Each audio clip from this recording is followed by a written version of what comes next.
Nous allons passer à l'explication du quatrième point qui est la sociologie compréhensive.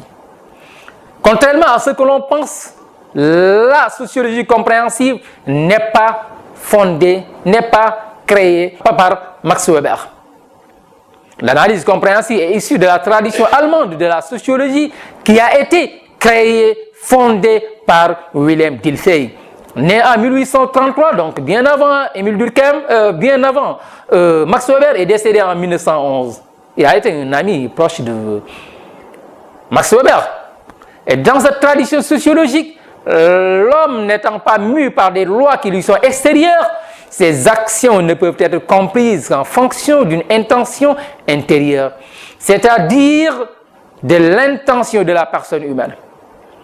La sociologie compréhensive étant issue de la tradition allemande, fait du sens subjectif des conduites des acteurs le fondement de l'action sociale.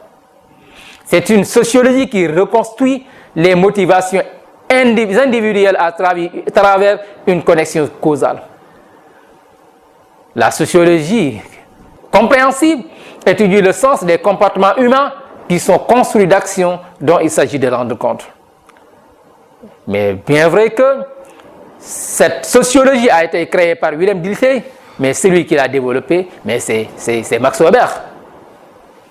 Et sa sociologie consiste à comprendre l'action sociale de l'intérieur, à l'interpréter à partir de ce que racontent les acteurs eux-mêmes et à partir de l'observation de leur interaction, afin de l'expliquer causale. Dans sa constitution des types idéaux de l'action, Max Weber en a identifié 4 types d'actions. Nous avons l'action traditionnelle, l'action affective ou émotionnelle, l'action rationnelle par rapport à une valeur et l'action rationnelle par rapport à un but. L'action traditionnelle, elle est dictée par des habitudes, des coutumes, des croyances devenues comme une seconde nature. Je peux avoir un enfant de 4 ans, mais on peut voir l'enfant prier parce que tout simplement, l'enfant voit dans la maison tout le monde prier. Et par tradition donc, les enfants de la maison, ils prient parce que tout le monde prie. C'est devenu une coutume, une habitude, une tradition dans la famille. C'est ça l'action traditionnelle. Pour l'action affective, c'est le type d'action qui est dicté immédiatement par l'état de conscience ou par l'humeur du sujet. C'est une action commise sous le coup d'une émotion. Quelqu'un gifle une femme, immédiatement la femme lui donne donc une gifle. La femme fait cette action d'une manière émotive. Elle réagit sur le champ. Ce n'est que l'émotion qui peut expliquer son action. L'action rationnelle en valeur correspond à l'action qui est non pas rationnelle en un but, mais rationnelle par rapport à une valeur.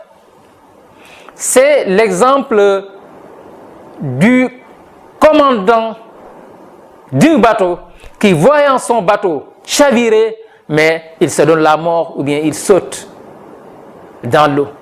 Il le fait tout simplement pour défendre son honneur, pour défendre une valeur. C'est parfois l'explication que l'on peut donner aux actions terroristes. Il y a des gens qui, en faisant leurs actions, mais ils pensent que en le faisant, mais immédiatement, ils vont au paradis. Donc, ce sont des valeurs qui donnent une explication à leur action. Enfin, pour l'action rationnelle par rapport à un but, c'est le type d'action qui est fait d'une manière rationnelle tout en calculant la finalité de l'action. Je veux être un sociologue, je sais que je vais donc poursuivre une étude primaire, moyenne, faire la classe moyenne, ensuite la classe secondaire, ensuite je vais obtenir mon baccalauréat pour aller à l'université de Dakar. Et je vais m'inscrire au département de sociologie pour avoir un jour mon doctorat et devenir un sociologue. Donc, j'ai calculé tout pour arriver à mes fins. C'est l'explication donc, ou bien le résumé que j'avais à faire du premier chapitre de ce cours de sociologie générale. Bonne chance et on aura l'occasion d'approfondir tout cela à travers des tests de connaissances et des travaux dirigés. Je vous remercie.